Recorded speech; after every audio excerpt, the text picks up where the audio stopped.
Hello and good evening, everybody. Thank you for coming this evening. Thank you for being with us.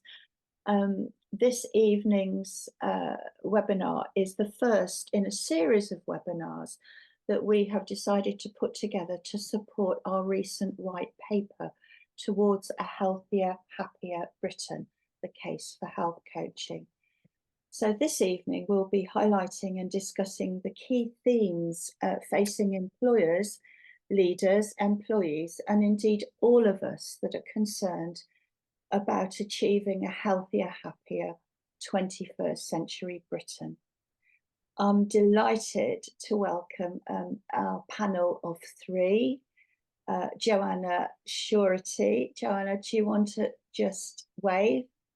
Thank you. Joanna is a UK IHCA member and our first ambassador for company wellness. And she specialises in employee stress and building resilience. Christina, Christina, correct me please, because I struggle with your surname. It's Ioanu. Ioanu, that's it. Christina. Christina is a health coach. She is still in work as a solicitor, so she has two hats, and she is too a UK IHCA member and a corporate health and wellbeing consultant. Sheila Kisan. Marshall, would you like to wave at us and say hello?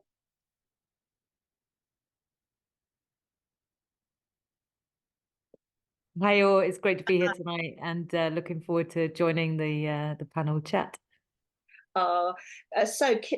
Sheila is a friend, a supporter, and the founder of Boutrospare, which is a hybrid integrated healthcare venture bringing personalised and clinically proven rehabilitation and care programmes to employees and employers.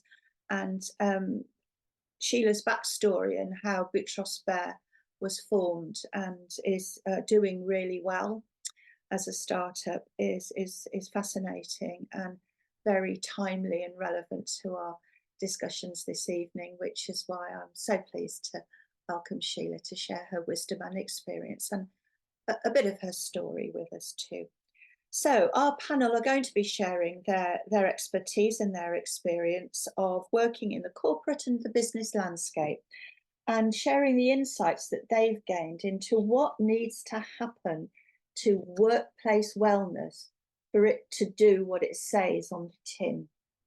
And I think those of us who have been involved in workplace wellness initiatives, workplace health and wellbeing, all can get a little bit frustrated about, what is on offer and how engaged are employees and what do employees actually want, and as opposed to what the choices that they're offered. And I hope this evening's webinar will help to highlight and illustrate some of the points and experience, both that we've found in the white paper from the research that we've done in the white paper and from the panel's experience themselves. So for employees and leaders, the webinar will shine a light on the impact of the crisis in healthcare for 21st century organisations with a lens on the needs and the expectations of your people, and what this means for integrating a culture of wellness into business strategy. For health coaches and health professionals that are here with us this evening, working or aspiring to work in this setting, I hope we'll provide you with some valuable insights into the challenges for companies and leaders to balance their business needs with the changing and growing employees' expectations.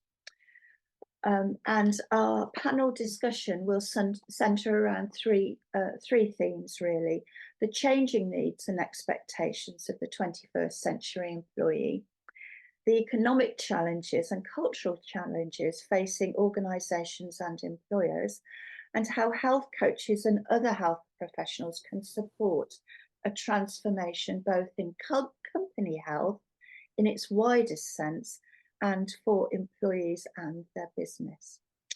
So before we get into the discussion, I'm going to screen share with a little bit of context, setting and background. So if you bear with me one moment.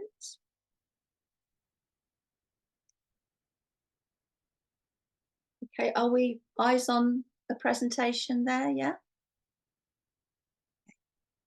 So, as we said, this evening we have the webinar is entitled A View from the Field for a Healthier, Happier Workforce. So Joanna, Sheila and Christina are sharing all this evening.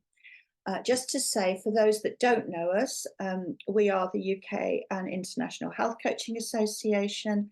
We were established in 2018 as the first professional body for health coaching in the world. We're non-profit, and in an unregulated industry, we are strongly self-regulating. This is the entirety of what we do day in, day out. So you can see from that, I'm not going to go through it all. But on the left-hand side, we have the pillar of professionalism. So that's all about being a professionally qualified health coach and what that means. And as part of the association, the things that we support our members with. On the right-hand side, we are about community. So we're about a place to be, a place to go, a place to share, a place to keep in touch with each other as health coaches.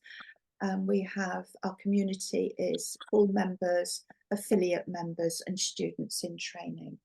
And in the middle, we have a pillar of enterprise, which is all about getting ourselves out there into industry across sectors, lobbying the case for health coaching and forming collaborations with everybody that we feel will help us take this profession forward. And one of our collaborators this evening is with us in the body of Sheila, who is hugely supportive of what we do, and we very much value that relationship.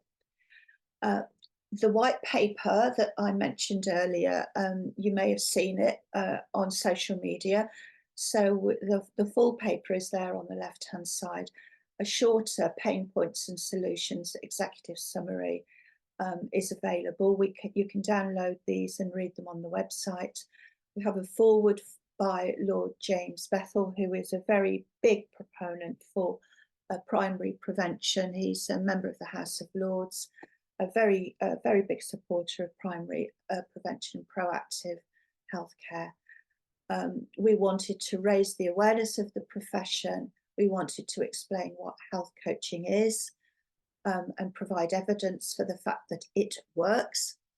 We wanted to set out the case, importantly, for integrating health coaching as an evidence-based modality and a foundational platform for every sector of society interested in improving Britain's health. And this evening, that sector that we're addressing is the employment, the corporate sector, the workplace. And we've made piles, I think 75 of practical recommendations for how this can be done. So there quickly, in a nutshell, you can see that we have created what we believe to be a framework for integrated policies. We've put health coaching in the middle of all of those different sectors, which at the top, we're looking at foundations for well-being in education. We're looking at health literacy and building the public's understanding of their own health and their own bodies and why they should care. The employment sector that we're focusing on this evening, the huge healthcare sector at every level, the physical activity sector, and we'll be doing webinars on all of these areas as we go into the year. The physical activity sector, who are making strong moves with a lot of government support into, let us in, because we are actually part of the health space and completely agree. And then, of course, our colleagues as social prescribers with whom health coaches should be working very closely. They're different roles, different skills. Together, they're immensely powerful. This is a link to the webinar. It's a briefing webinar on that white paper. So I invite you to download it and read it, but I also invite you to have a look at this webinar, which is available with that link there. It's a bit fuzzy because it's a screenshot from the actual YouTube video itself. It's up there on YouTube, available for you to watch. We take you right through the white paper and explain in much more detail than we're going to be talking about this evening. Okay, so let's get started. Let's look at the state of the field at the moment. And in the white paper, we write, the strength of our economy relies on a healthy, present and productive workforce. A productive economy depends not only on a healthy workforce per se, but on strong workplace health and well-being culture, supported by data-driven, actionable and cost-effective policies. Now, those are very, very significant words for employers. You know, we know that they want to do their best, but it's not just about building the culture. It's also about having the data that says what we're doing is the right thing. The things that the ideas and the policies that we develop are actionable, they work, and that they actually are cost effective. So the challenges and the costs associated with the recruitment and retention are often clear. But in addition, we have an aging workforce, we have financial well-being challenges from the cost of living crisis, and the number of people working with illnesses and lifestyle challenges is growing rapidly. And we'll be looking at some of that data just now. And Generation Z, you know, currently aged 12 and going up to 27 years old, we understand that 61% of those workers expect their employers to support their well-being needs. So it's a big ask for the employment sector. And equally, it's so important for them to step up to that plate. So what do we mean by this healthier, happier workforce? Well, I looked at Gallup workplace report in 2021, and they say wellness is an important element of overall well-being. However, wellness is only one part of a thriving life. So consider someone who eats healthy, who exercises, but they're lonely, they have few friends, they dread going to work each day, they hate what they do.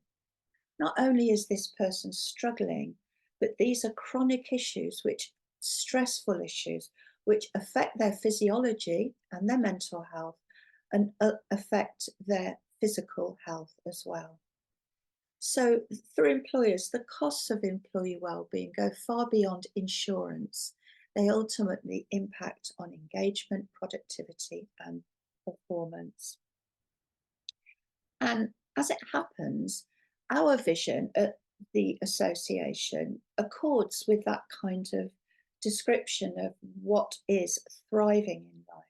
We want to see a self-empowered population, people who feel that they have agency in their lives, that they can and want to be active participants in their own health and their own wellness, and they manage their health and well-being to thrive in life. Now, we know for some it's much easier than others. We know that the health inequalities are at the root of huge health disparities in our society. But nevertheless, our mission is to see a health coach in every public and private healthcare setting, in education, in workplaces, and in communities. And including the communities, we do include the physical activity and the leisure sector, the sports sector. So these words, wellness, well-being and health, fox me. I don't know about you guys that are with us this evening, but what do we mean by all these definitions? Well, Gallup, again, have said that they feel that wellness is a healthy lifestyle beyond an acute illness, a state of physical health in which people have the ability and the energy to do what they want to do in life without chronic suffering. more recently, employers have also realised that the importance of mental health is paramount, and it is indeed a positive wellness outcome. And the focus and all the attention that employers are giving to mental health issues in the workplace is huge. We would like to say that actually it's very difficult to have good mental health without a good physical health. Mind and body are one. Everything that we put into our minds is reflected in our body. And indeed, the research is showing us that everything we put into our body is actually reflected in the way we think and our brain health. So well-being, I think, is the term that we would like to use to encompass this broader sense of holistic well-being and a holistic, well-lived life. And at the association, our health model that underpins our health coaching standards and the way that we encourage our approved training programs to teach is to use that whole health model, a dynamic model of health and well-being, which encompasses somebody's bio, psycho, emotional, social, spiritual, and environmental environment.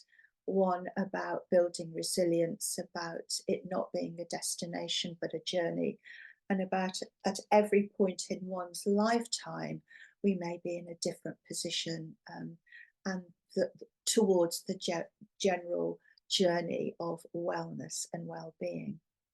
Gallup believe that their 5 elements of well-being that add up to a thriving life are all about the job that you do, that you like what you do every day, that you have meaningful friendships in your life and social relationships, a financial well-being, that you manage your money well, although I would say it would be quite difficult to manage your money well if you are the growing number of people who are financially struggling.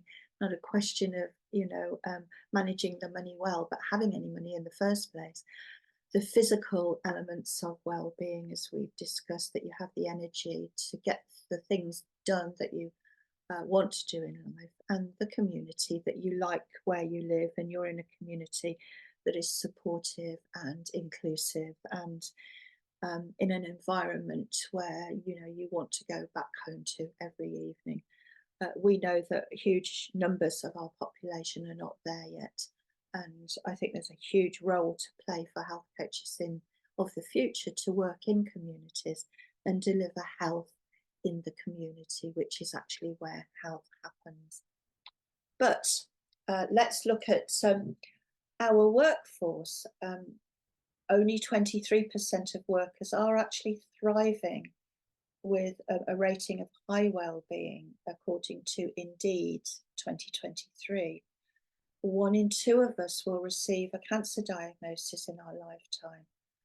3.5 million are living with cancer, and nearly 1 million of those are of working age. Nearly 1 million of those are of working age, rising to 3.5 million by 2030. 1 in 4 of us now is having to live with at least 2 long-term health conditions, and that proportion is expected to rise, and it is rising according to the DHS Major Conditions Strategy. Huge piece of work that they're terribly concerned with.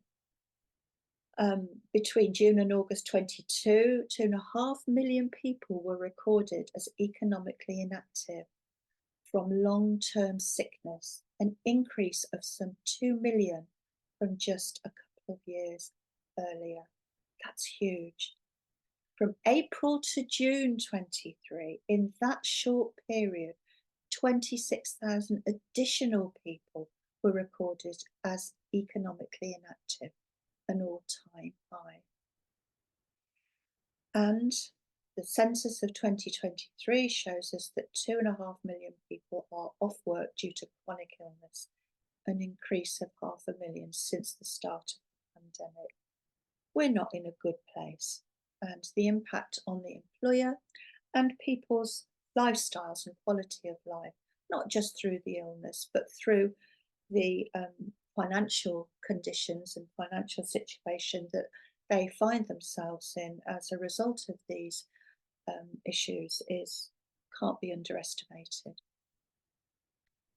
And this graph from the CIPD, Chartered Institute of Personnel Development, of June 23, they asked the question, is the UK getting sicker? And if we look at, on the left-hand side, the long-term health conditions, and on the right-hand side, how many of those people with long-term health conditions actually have a disability status, which is a big issue, really, obviously, for disability benefits and for disability pensions, for the taxpayer and for the population, and not least for the people who are in those categories.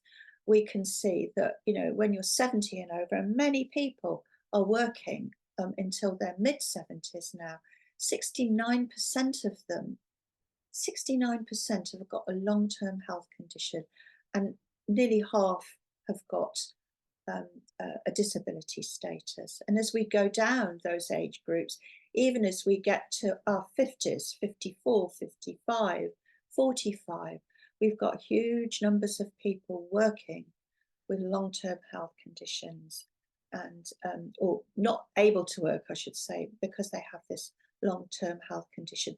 And look how many of those have actually got that disability status, which has a hugely significant impact on the exchequer.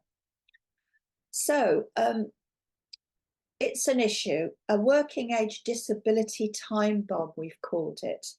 It's an issue not only for those individuals concerned, but for employers and the taxpayer.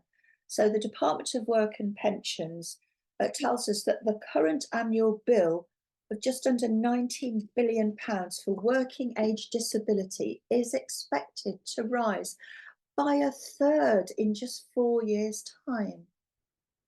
The LPC, which is an organisation that commentates and provides consultancy on pensions and financial services, they propose in their report 3 key phases in the disability benefits life course of an individual with a health condition, where targeted interventions can be made to improve their health, reduce their requirement for benefits, increase their productivity, and reduce the benefits bill. And these are preventing the requirement in the first place, reducing the risk of those with long-term conditions actually going on to require the disability benefit, and reducing the duration of disability benefit receipt by addressing amenable deteriorations in health. And these are all key areas which you can say health coaching, health coaching, health coaching can make a huge impact on that. And let's not forget that all of this is happening with that 2 in 1 of us scenario of are getting a cancer diagnosis, which is actually a legal disability.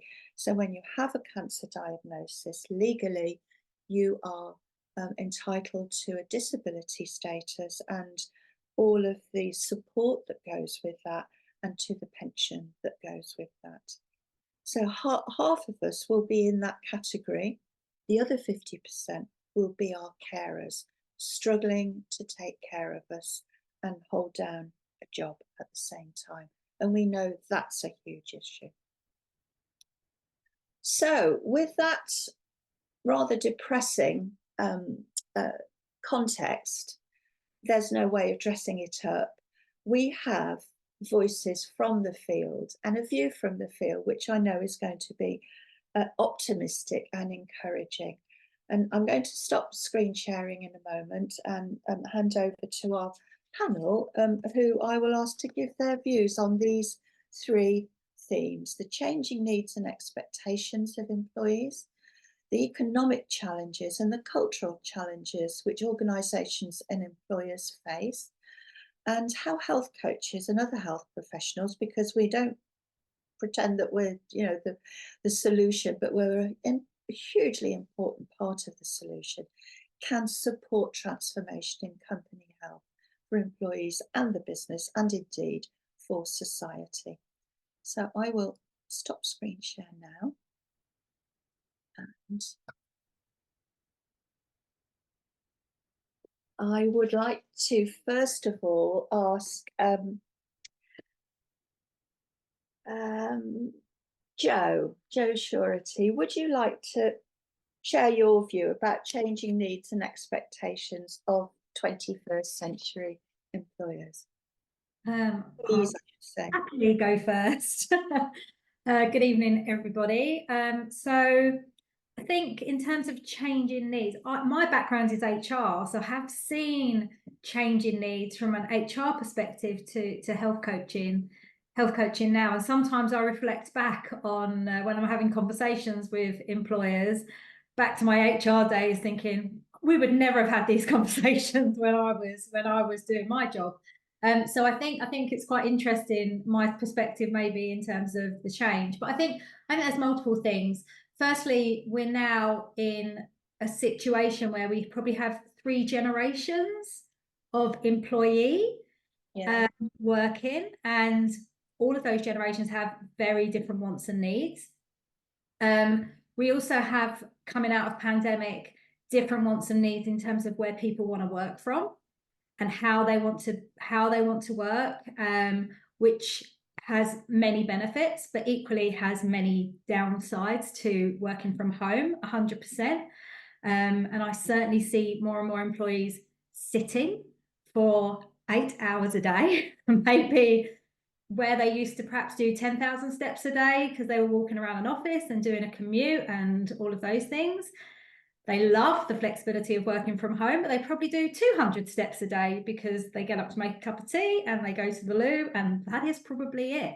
So wants and needs are different, and with that comes a lot of change in habit for employees to navigate and for employers to deal with and to serve. I think the other major change is that on managers. And certainly for me, you know, well-being and culture and all of those kind of things used to sit with HR, very much so. And I think in terms of culture and dealing with wants and needs, I think there's a massive shift down onto the manager to understand what their employees want at various points in their career. And again, back in my HR day, there was a massive sheep dip approach to, if you went into a job, you'd get a certain level of training, and then you maybe have a bit of support from a mentee or a mentor or someone like that, and then you were off and running. And if you didn't make the grade in the job, tough. You kind of get sacked or moved on or, you know, transferred. And now, of course, it's so much bigger than that. People are wanting to work differently. People are bringing maybe outside issues into work, health issues into work, caring responsibilities into work, children and parents, and, you know, other things coming into work, which all ultimately impact the ability to do your job. And as a manager, they're now having to really, you know, work with people on a much more individual level to see, how do I get the best out of this person based on all the stuff that they're having to deal with, as well as doing the job that I'm employing them for. So I think the changes are massive, from where people are and, you know, the day-to-day working, to what people are expecting from their manager in terms of the support and the guidance and the needs that they have. And then from the employer in terms of the culture that they create, and people becoming much more interested in what is it like to work there? What happens if something bad happens to me? What about if I need something? Are you going to support me through that? Are you going to kind of walk the talk of being a caring employer, and people are our best asset and all of that, those buzzwords, you know, that you see bandied around? Is that my lived experience of working in this company? So I think people are bringing their whole selves to work, if you want to call it, and kind of expecting that to be supported or be dealt with as they go through their time with that company. So massive change in the 20 years that I've been working, massive change.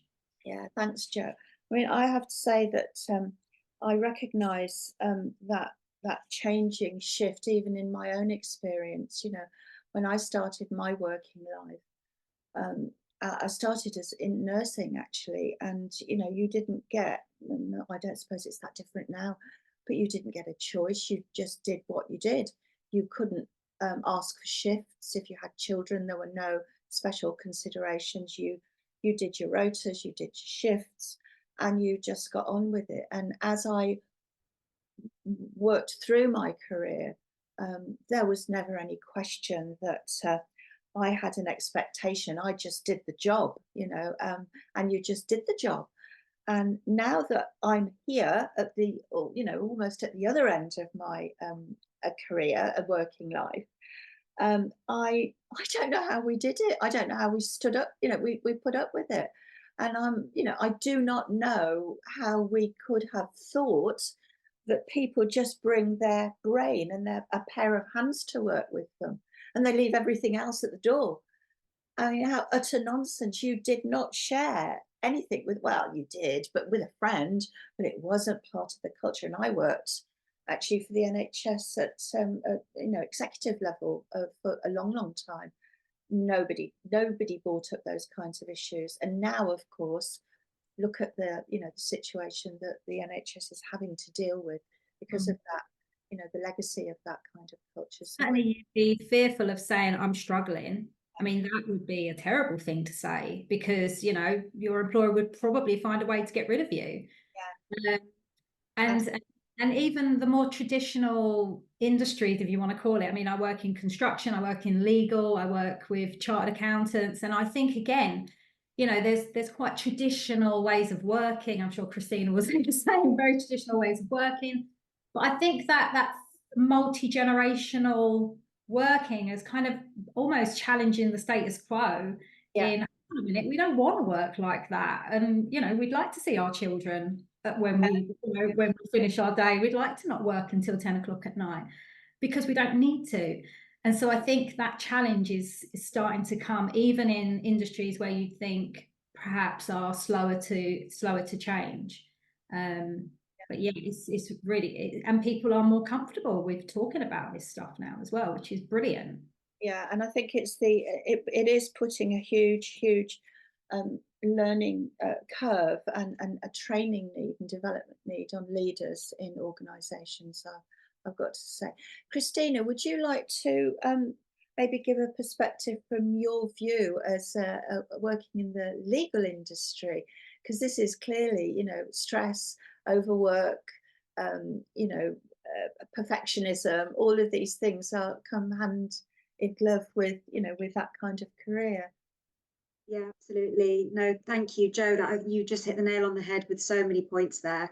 I mean, definitely the thing that you've highlighted the most is how much it's evolved due to various factors such as perhaps technological advancements, demographic shifts, changing environments. You mentioned the generational sort of differences that we've got there, and obviously socioeconomic changes. Now, some of the trends that I've seen, having gone into companies and done my surveys and really spoken confidentially, sort of one-on-one with employees, because it's kind of the only way you can really extract real information and really do your research, is to speak to them confidentially in a sort of trust environment as a third party. I would say, you know, work-life balance and remote work opportunities are, you know, a massive sort of change in need and expectation there. With the rise of remote working and flexible schedules, employees now prioritize a much better balance between their personal and professional lives. Like you mentioned, Isabella, you know, people do bring that kind of their home life into work, and they expect to be supported with that, and they are expected to now receive flexible working arrangements and support mechanisms to help to manage their time effectively. This has massively accelerated since the COVID-19 pandemic. I mean, I remember it at the time. I was on a kind of what was it? It was a bit like a sort of review panel for a hot desking kind of what's it called? Sort of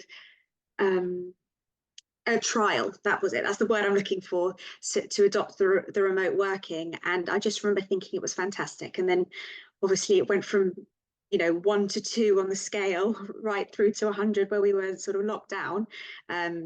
But now people do expect to at least have the option of remote working for part of the time.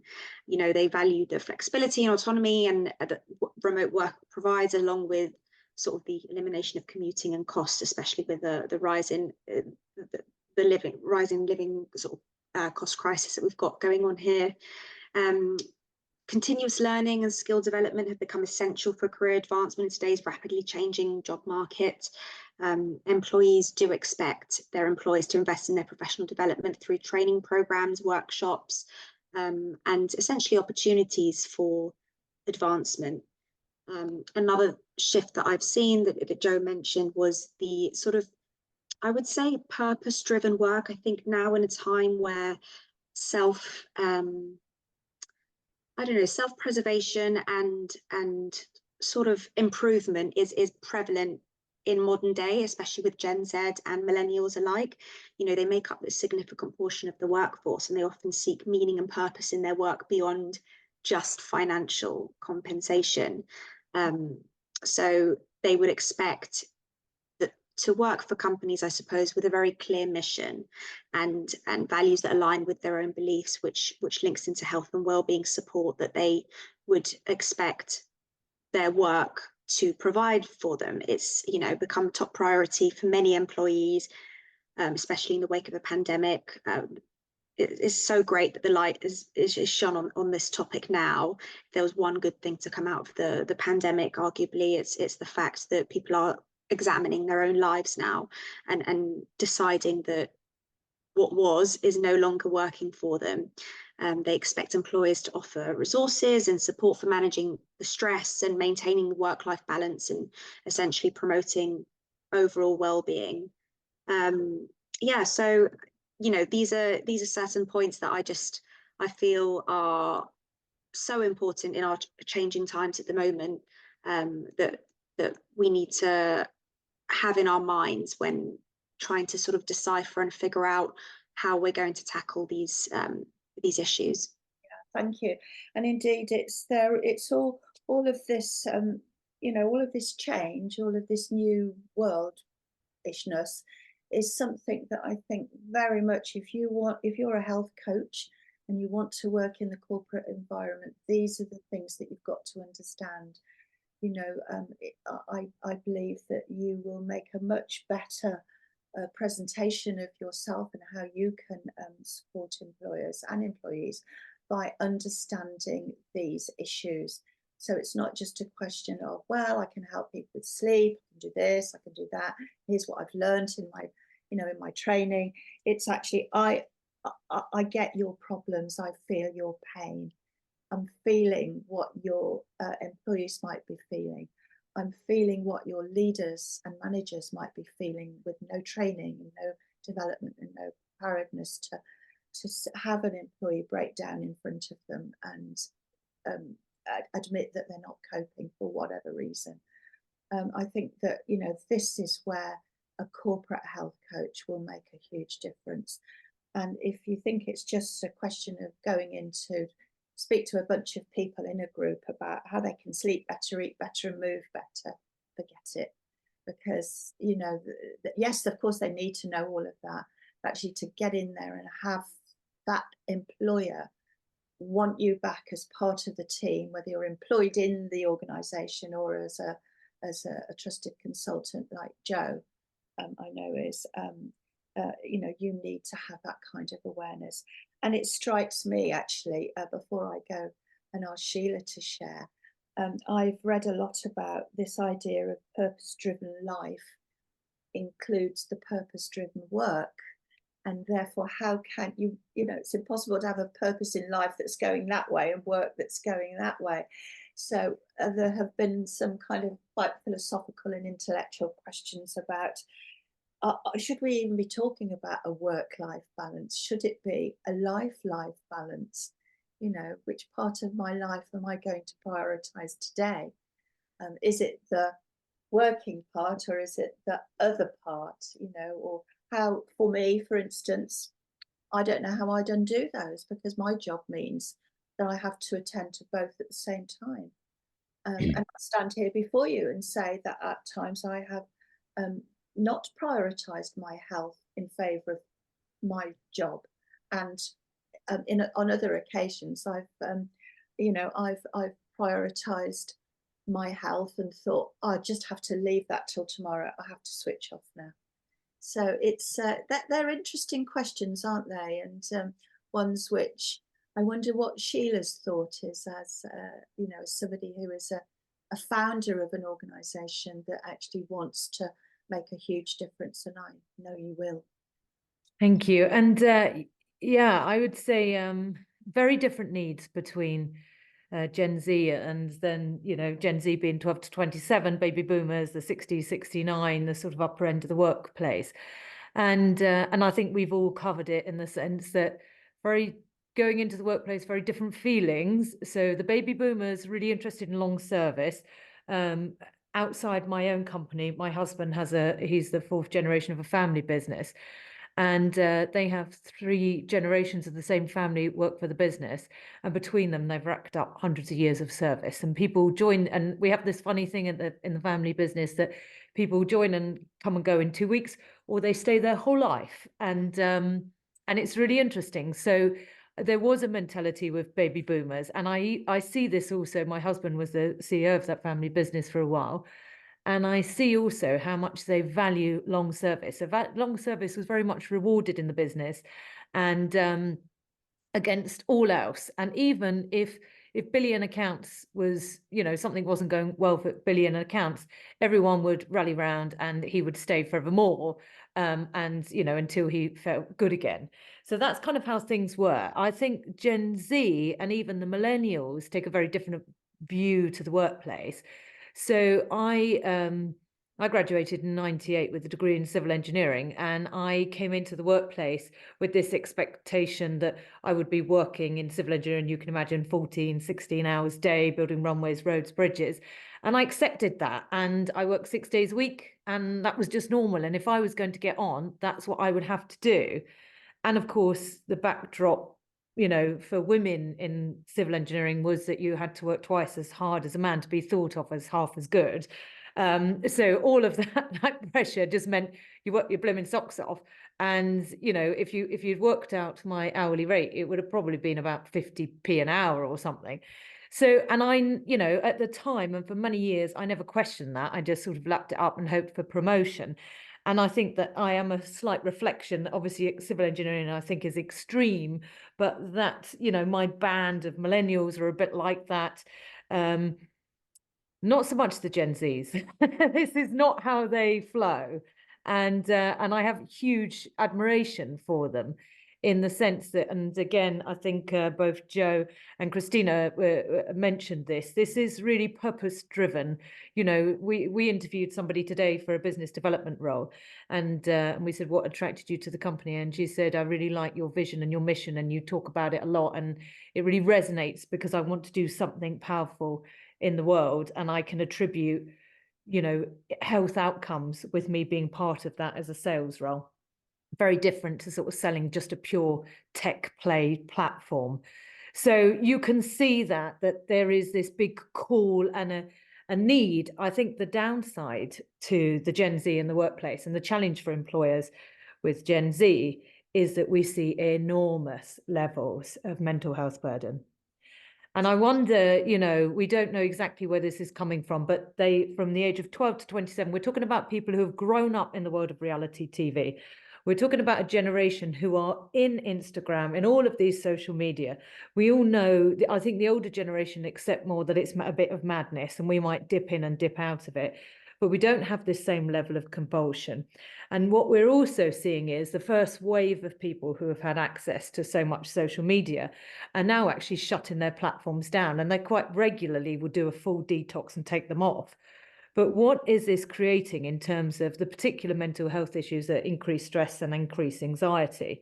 So there's a slight culture building of always on their phone. And I don't, what I find very interesting also is not on for the employer like we would have been in different ways. So the emails aren't being answered to out of hours because we're out the office, we turn it off, we've gone home.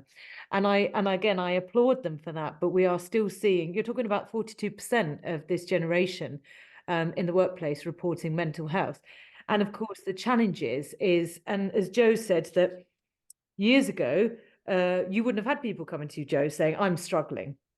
And actually, what we see now when we are selling solutions into employers is when we go to HR people and say, tell us how many people you've got who are not chronic, but maybe with persistent conditions. So this is probably your baby boomers. These are the musculoskeletal problems, the all over joint pain, the lower back pain, the neck pain, all of which, of course, has gone up from sitting like I am now, perched at the side of a sofa at home, as opposed to a nice ergonomic chair, But obviously, I don't work like this. I'm normally in my office. But what we are seeing is that when we speak to HR, we quite often hear, well, we don't really have anyone struggling with mental health. Well, we know that's not true statistically, but there is still this enormous stigma of coming forward in the workplace and actually saying it. And I think that very much so for the baby boomers being much more stoic, they don't want to talk about it, they don't know how to. So when we support people with their mental health, we do so in such a way that the individuals, the employees, can use their own email address outside work. They want complete confidentiality, and they do not want their employer to know that they're being supported with their mental health needs. And this isn't just Buttress Bear, this is happening across many different platforms that do counselling psychology style services. So I think that's the challenge I see in Gen Z, is that there is this enormous burden of stress and anxiety, not so much in the sort of clinical depression, some of that, yes, and people are being treated for that. They're much more likely to go forward and seek that treatment. And if I sort of talked about, what the real treatment should be, of course, we all know, we're all in the same camp, that should be health coaching. And there has been, I will send the link to Isabella, because there has been one beautiful study done on the benefit of health coaching for mental health. And it addresses each of the 7 pillars of healthy habits that reduce clinical depression. So they've done this fabulous study, and it categorically shows that start to introduce movement and exercise and start monitoring that, and you see this enormous reduction in clinical depression, 20%. Start to move towards an anti-inflammatory diet, and you see this enormous reduction in clinical depression. Make sure you've got great sleep hygiene. So these are all the things that we absolutely know, and that you guys will be teaching those of you that are in the coaching field. But to actually have this beautiful paper from Cambridge that categorically states that, I think it puts us in a really strong position for Isabella's white paper, where we are really needing this strong evidence to show the answer to treating clinical depression and stress anxiety is never going to be, here's some antidepressants, and they're not working, let's up the dose, and let's up the dose again. This is never going to be the answer. It never was going to be. But that's sort of where we've ended up. And same with chronic pain. We know that from a chronic pain perspective, people get left on. So now that I'm talking about the baby boomers and their expectation in the workforce, the baby boomers, I think, in the workforce, so I said they're going to lap it up, they're stoic. So it's going to take a lot for them to come forward. They're going to be slightly embarrassed to even admit they've got a condition. They may well have a niggling back pain or a joint pain or an MSK pain. And it's going to take a hell of a lot to come forward. What we're seeing in the organisations is by the time they come forward, it's already gone on a bit too long. And at this point, some of them are moving towards an income protection claim. So 65, 75% salary from the day that they go off for 12 weeks until retirement, which is an enormous cost to the employer. So yeah, that's the sort of the needs I see of the different generations and how that pans out in the workplace. And I think if I looked at either end of the spectrum, the very robust, high quality healthcare solution is the absolute obvious answer and delivers meaningful impact. Yeah. Well, Sheila, that was an absolutely fabulous assessment of where we are across that whole spectrum, and very difficult to argue with because we have the data. it's very heartening to see that there is another study that is showing. I know that they've done a lot of work in Australia, Felice Jacka, not necessarily on health coaching, but the impact of food on mental health. I mean, serious mental health issues with the SMILES study. So we do have the data, but it's kind of all over the place, which is, I know, a huge frustration actually for the NHS executive, in that we need to start making sure that there is a data point and a data platform, which in the UK particularly, we have a big one in America with the Sforzo compendium of health coaching data. But we need to start building a really strong one of our own. The data is there, it's everywhere, and not in one place. So anybody's got any ideas of funding streams where we can actually begin to build, this very, very important research database, I'd love to hear it. But let's go on to the next question now, which is actually, I formed it as the economic challenges and the cultural challenges facing organisations and employers. Well, I'm wondering whether I want to change that a little bit, and just, as I've been listening to you all, actually the three of you this evening, and particularly to Sheila's assessment, feels to me like, what are the challenges for leadership?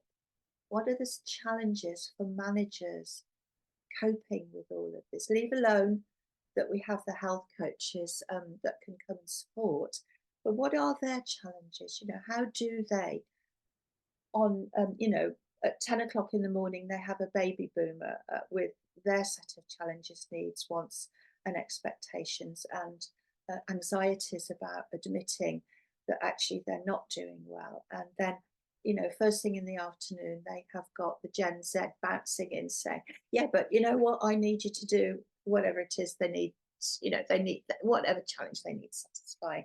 Now, how are leaders going to cope with this? What do employers need to put in place so that not only, apart from health coaching, or as well as health coaches and a health coach and a coaching approach, how do leaders address that? What do they need to do? Jo, would you like to? I know you've got a lot of experience in working with, with those groups. I think leaders have to get real about what actually employing people means.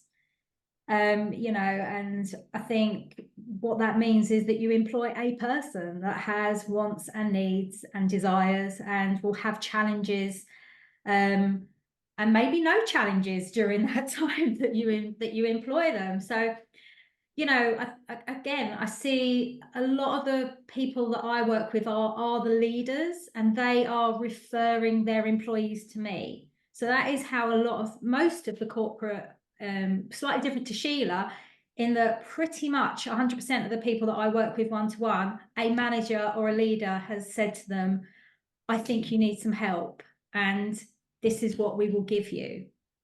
Would you like that? And they have said yes, and then they end up with me. And most of those employers will have an EAP. They will have a healthcare benefit through Bupa or something like that. They will have a gym.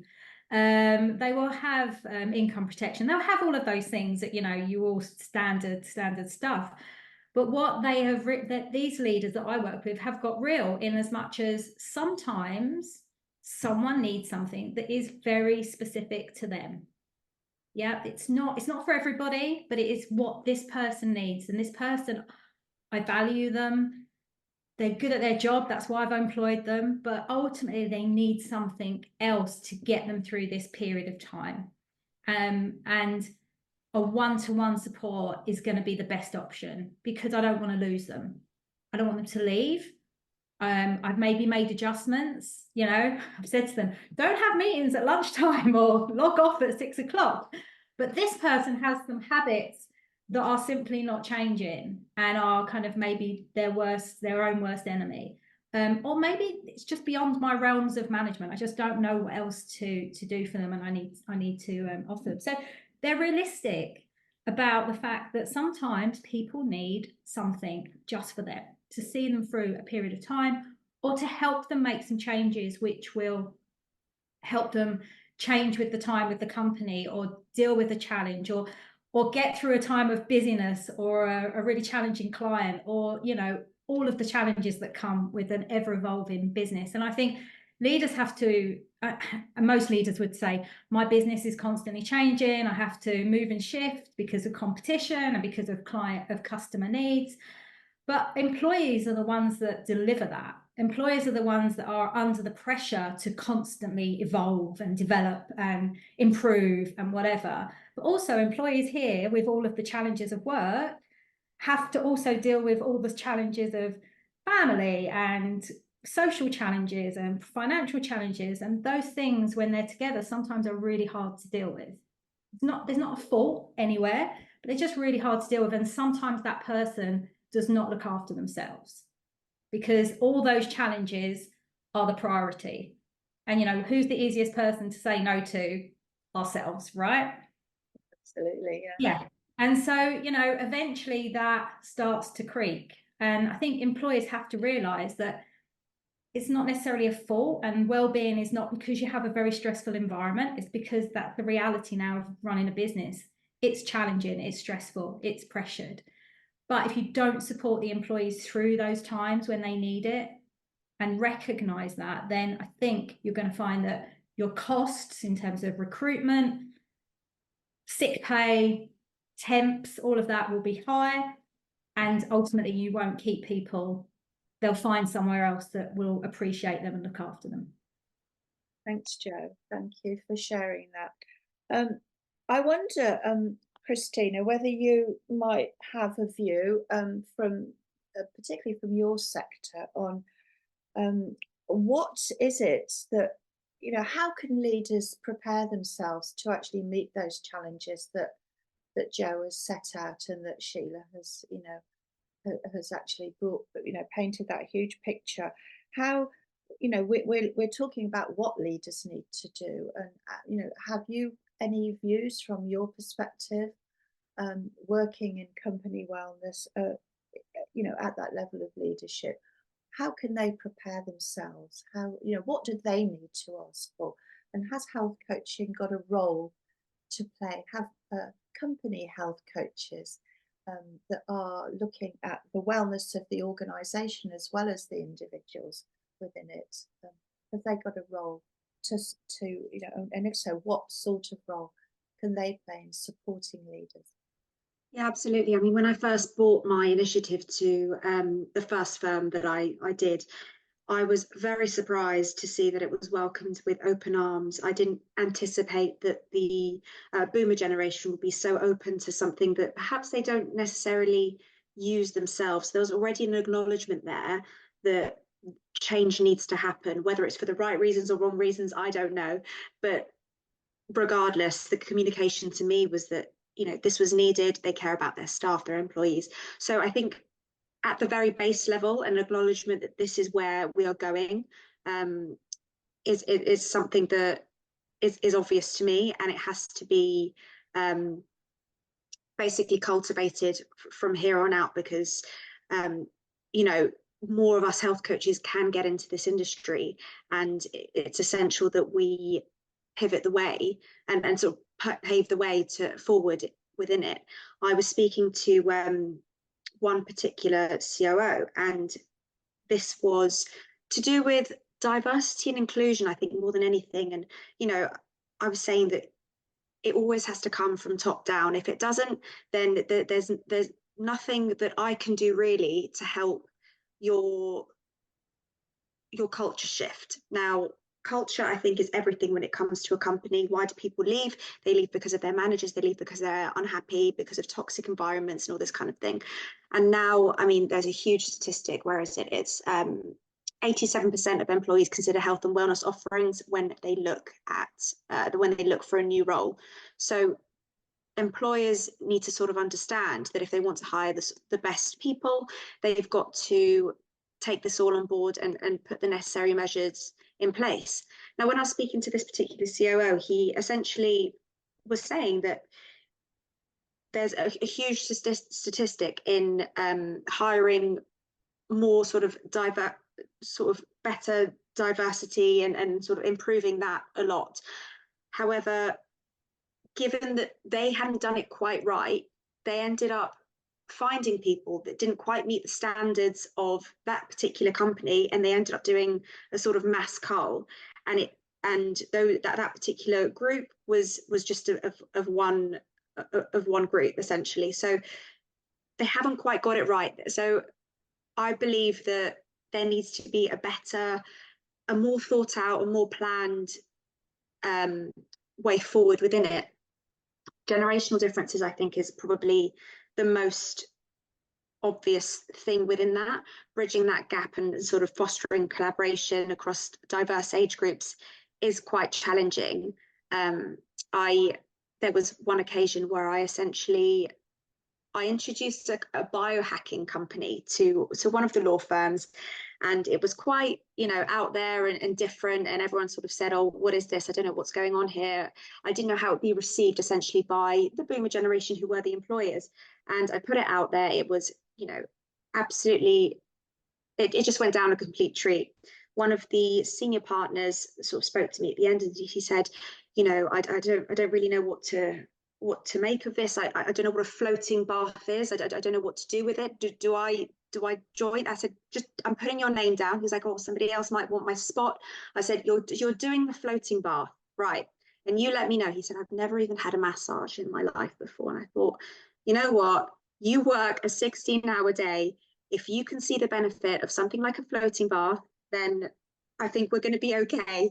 So, he took this up and had a go, and he told me afterwards that he absolutely loved it. And then for his birthday, his family got him a course of 12, and then shortly thereafter he took a sabbatical for 3 months to sort out his mental health.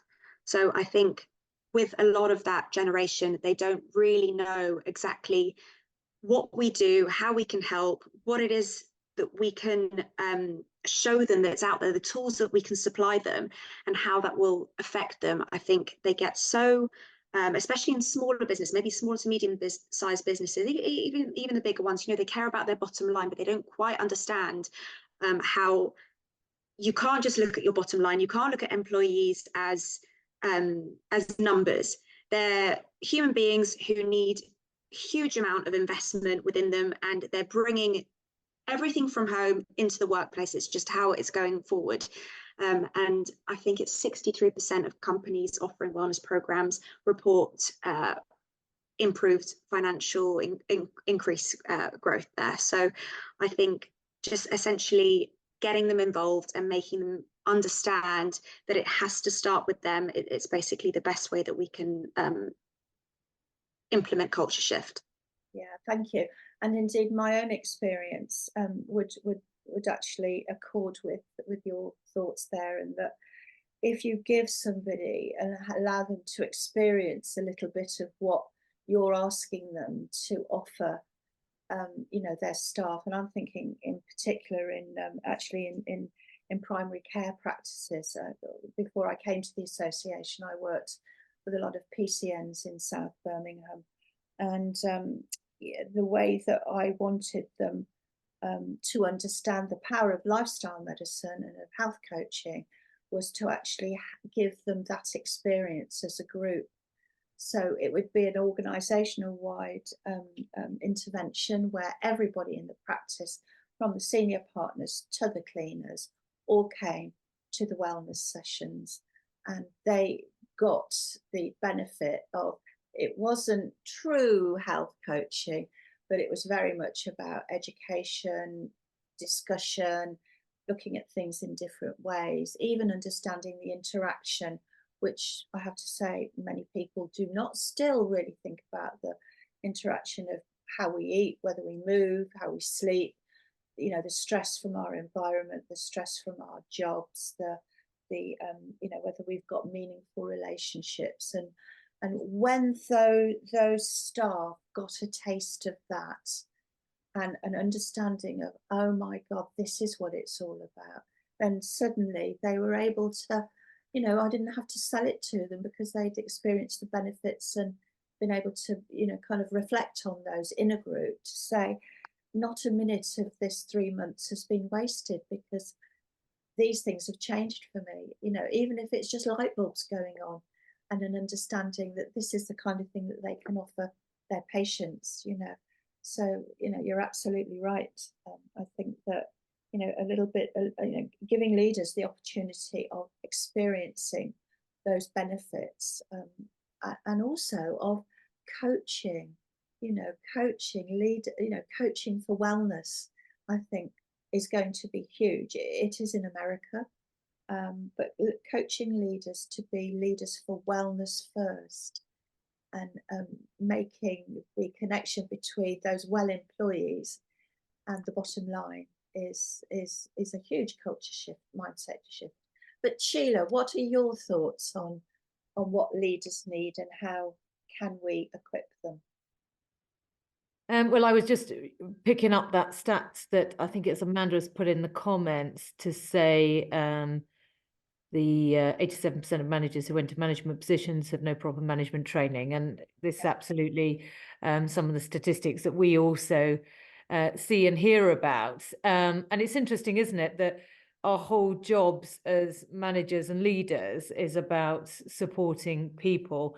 And as Joe and Christina have both said, that actually that is everything in the workplace. And for many years, we were a human resource that had to be somehow corralled into doing what we did with, you know, and Isabella described it, the brains and the hands, but what about the rest of us? And what about all of these floating bubbles of our aging parents and our young children or whatever else it is around us?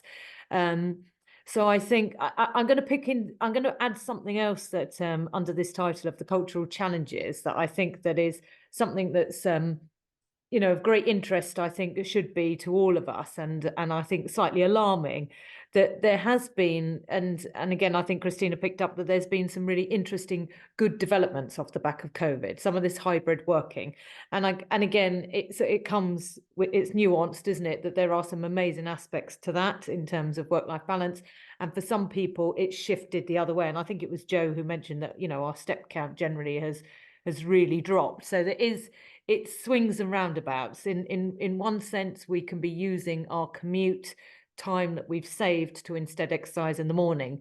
But are we conditioned to do that generally? It seems like not, in terms of statistically. So somehow, I think that culturally, how do we make that shift into utilizing, so that because we're at home at lunchtime on those days that we work from home, how do we turn that into a really high protein, beautiful lunch, as opposed to, you know, booking back-to-back meetings and then having to quickly have a snack, you know, which is some of the bad habits that can creep in. But what I wanted to say on the cultural side, as another aspect of the sort of late effects of COVID, is a number of things have happened, which could be linked to, of course, the challenges that we face in getting GP appointments. So the GP system has changed immensely. They have, you know, there's been enormous challenges for staffing levels, for new ways of working, and, you know, we've seen quite a period of discontent in the National Health Service for obvious reasons. And so what has happened is we're now at a place where we are at an all-time high for low levels of cervical screening, in terms of it's the worst it has been over 10 years. And we're talking about 30% of those that should be coming through for screenings between the age of 25 to 64 and not coming through. So we are seeing this enormous rates of then what is happening, which we see across all cancers, is that when it is picked up with cervical cancer, the symptoms and the side effects can be, you know, not they can be missed. You can attribute it to other things. And when it is picked up, it can be picked up at stage 4. We have a Cambridge-based company that we're working with, and their HR director has been supporting somebody in the organization when we first started talking to them in the autumn, who was missed the letter that may have come through or may not have come through post COVID. When she was diagnosed, it was stage 4, and she asked the HR director, who felt obviously, you know, it's a really challenging situation, not to share it with the wider workforce, so to cover for why she was taking time off. she died before Christmas of her cervical cancer. And the HR director was left to then tell all of the employees who were very angry as to why they didn't know, how could they not support and deal with the outfall of that. So there are a number of things there. There is this, and this is one person, but we are seeing increased rates of late stage effects of not picking up early diagnostics of cancer. So I guess what I'm really interested in is how much are we going to be able to influence this positively from a cultural challenge perspective in the workplace? So are we going to be able to support employees to really think about their screening needs and to be proactive about their health? Because sometimes we can think there's something over here, like an NHS or a doctor's or whatever, is coming to tell us that we need to do this and be mindful of our health. But actually, we have to own it ourselves. And I wonder what the role of the future of that will be for the employers. And we're also hearing that Jeremy Hunt is going to make funds available to support employers to take a much more profound impact in terms of supporting healthcare.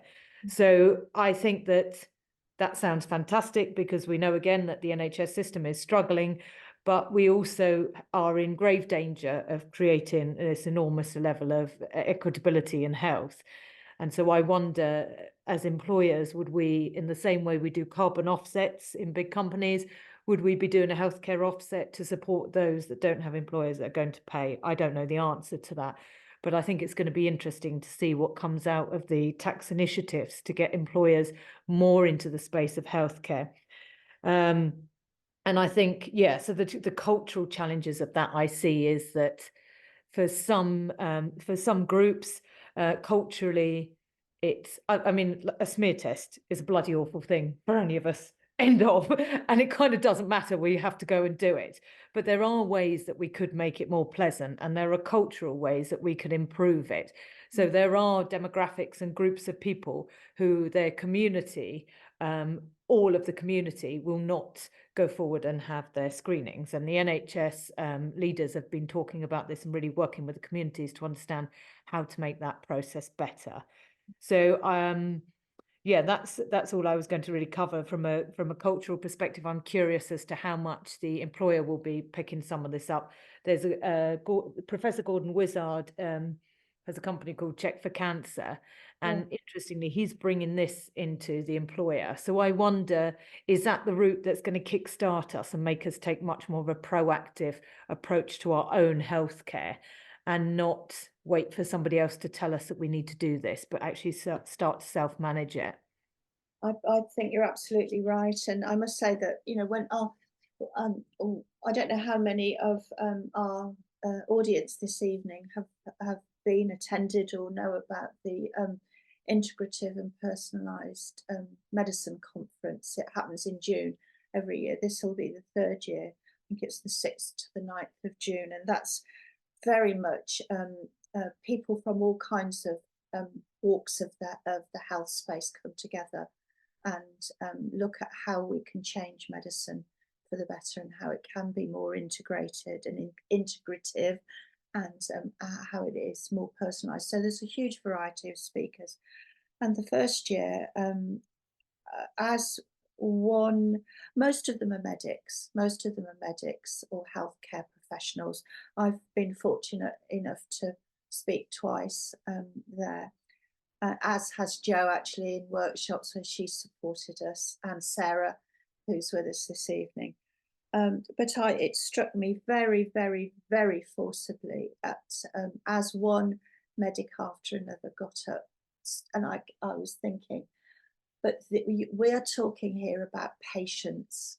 These patients are also employees, so every patient is potentially an employee, and the longer we have people working into their 70s, the more patients are also going to be in employment. Every employee is a potential, actual or potential patient, and when we see the demographics for long-term conditions, there is a natural relationship and long overdue relationship between employers working with the health providers, with the health service providers, to actually that continuity of care from, you know, from the home to the community to the workplace and beyond. And that's one of the reasons I think why I was so keen on taking that cross-sector approach in the white paper, in that, you know, I'm sure we've all heard of the saying, it takes a village to raise a child. Well, if we look at healthcare and health of the nation as that child, it's going to take every sector in the community to work together. So it is the, you know, it is the health sector at every level, whether it's preventative, whether it's acute care, whether it's long-term condition management. It is the physical activity sector working with the health sector to say, what is our part in helping the nation move, in helping them, you know, actually avoid. We know there's beyond doubt the evidence for movement as medicine. You know, you can't, is beyond doubt. You know, to what extent then that those two sectors not working with the employers or working with the employers to look at this, an integrated care, cross-sector care model for you know, for improving the health of every sector of our society, you know, wherever they may be. We know that those most in need of care and support are the least able to access it, you know, either through you know, cultural issues or disabilities, or, you know, those people that are the underserved, as the Americans call it. I love that term. I think, you know, we all, it's a basic human right to expect a healthy life and to be able to live one, you know. So those that aren't getting it are underserved, and we as a society and all of the sectors within that society, you know, have a responsibility and a duty of care. And that's why I think that health coaches, a coaching approach, and it's not necessarily a health coach, but every sector of that society using a health coaching approach, using some foundational skills to be able to open those conversations with their employers, their clients, the general public, whoever it is that, you know, whichever community they happen to be working with. Those conversations will be the ones that will enable that information and those skills and, you know, to flow. You know, I think so. With that in mind, we've got a few minutes left. I think there are some questions there. Sarah, have we got a few more minutes to just for everyone to briefly say, share your view about what's your view about how health coaching can sit here at whatever level, whether it's an individual, you know, interaction with an employee, whether it's a more experienced health coach that maybe is also trained in management and organizational development, brings that coaching skill, coaching approach, coaching perspective from the health and wellness point of view, not talking about career coaching or business coaching or anything like that. This whole idea of coaching for wellness of the organization and the employee. Jo, give us 2 minutes of your wisdom on that.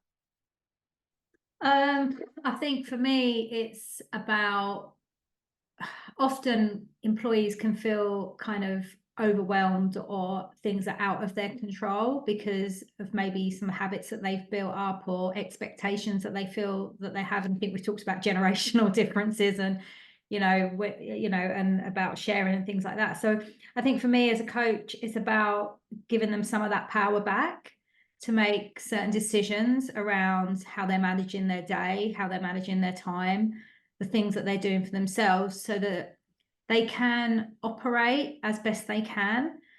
And more often than not, you know, even with employees that I work with that have got maybe some conditions that are quite debilitating, they can still improve their energy, their sleep 10, 20, 30, 40, 50% by making some really simple changes that often they can't see, you know, because they do feel out of control. So I think a coach holds that space and challenges those people to say that there are actually things that you can do. We just need to find them.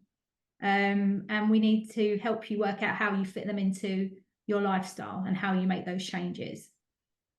That's as probably as complicated as it is in my mind. Thanks, Jo. Christina. Yes, the way I see it is that you can go very granular with this, or you can go quite broad with it. Obviously, Jo just mentioned essentially the one-on-one individual health coaching to support employees in setting their health goals and keeping them feeling accountable and creating strategies with them, behavioural changes, those kind of things. For everyone that's on this call who is a health coach, this is essentially what we do, and provided it's within the framework of what UK IHCA sort of put out there, there's no reason why this can't go into companies. Or so taking away from it being so granular and looking at it more broadly, you can look at health education and training, essentially. So to provide certain training sessions on various health topics, such as the healthy eating, the exercise, stress management, sleep hygiene, preventative care.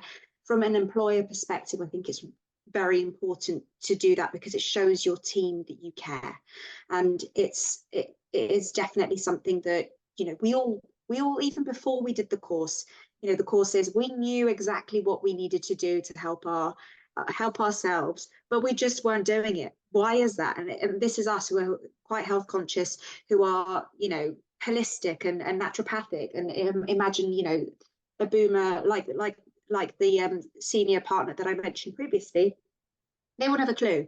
So if you at the very least give them, the education and the training to do so, then that will be sort of a start. And what I find just in my personal experience is that once you start and you give them a little snippet of what could be, they bring you a lot back, and it's constantly in their minds.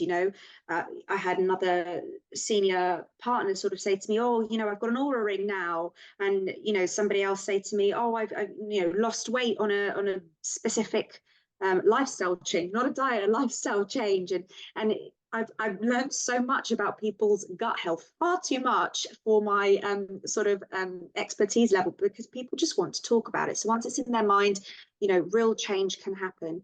And like we said from the beginning, it is top down. So if there is a culture shift there from the sort of more senior leadership, then there will be transformative change within a company. And then essentially what I do is our employee wellness programs. And I think this is something that is brilliant, and you basically create a bespoke program for companies, whether it's nutrition counselling, stress management, promoting work-life balance, physical fitness and activities, whatever it could be, health screenings. That for me is something that is always massively popular. You can go really big, you can go really small, but provided that you're giving as much as you possibly can to these companies, there will be a shift.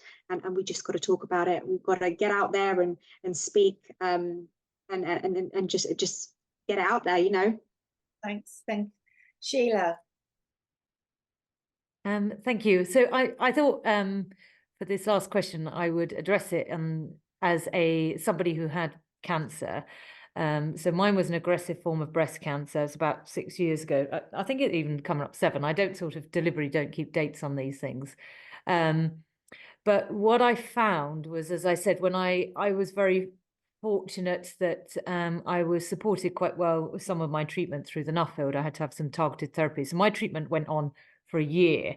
I had a mastectomy, a reconstruction, and sort of a lot of stomach surgery in that, as well as targeted therapy, chemotherapy with some of the strongest forms of chemotherapy on the planet, doxorubicin, and various other cocktails, as well as radiotherapy for about 3 weeks. And my babies were 1 and 2 at the time.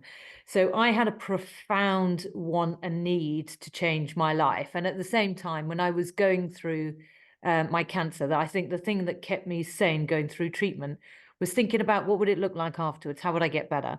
So I don't think I was aware of just how bad that recovery would be and how much support I would actually need. The chronic pain, the searing pain in my arm, I wasn't expected to ever regain movement, but I'd found an article about learning to swim the backstroke and that you get 100% return to movement. So I had a health coach. We worked together for 12 weeks, and And thank you, because you're in this job because you want to change lives, and you do change lives in a very profound and meaningful and long-term way. And I think each week those conversations, those chats about, you know, it's always, you're doing great, you've had a bad week, it's one bad week, you've had a lot of pain, you might have had a surgical procedure, but you are, look back to where you were a month ago, and it's helping us to reflect as to where we've come in our journey. And I think that it is enormously powerful. I think it's the health coaching that I received has been the biggest gift of my life. Obviously, along with, you know, becoming a mother, which was very special for me. But particularly when I learned after my treatment that, like, you know, like most women who go through cancer, and men this happens to too, many of us will not be told that there's a high probability we will lose our fertility. And that's a whole different story, and that's just really upsetting to hear that we support people to preserve fertility when we can, when we work with them for prehabilitation rather than rehab when it's too late. So when we can intervene, we do. But this gift of health coaching can never be underlooked and undersold, because it's this, once you finish, and I'm talking about cancer, this applies to all forms of chronic illness. We see this across the whole spectrum. But of course, you don't go through a chronic illness and it doesn't not affect your mental thoughts. See, it can't. And also, you've had this enormous loss of control. Somebody in your family has had to become your carer, potentially. And you know, to cross a room is a celebration. And I think it was Joe again that mentioned that everything is where we're going, what we can do now. So when I finished cancer treatment, I decided I was going to walk 15 steps before I sort of collapsed in a heap. And the next day I was going to get to 25. And then I was going to get to the first lamppost and the first tree. And over about 3 months, I was running 5K, and I would finish my 5K and literally scream and whoop in the meadows. And I would say to anyone, hey, I've just ran 5K, I ran 5K, you know, and that's not stopped. That's 6 years ago. I did my first 10K this summer. And I still go around, say, I just ran 10K, I ran 10K, I had cancer.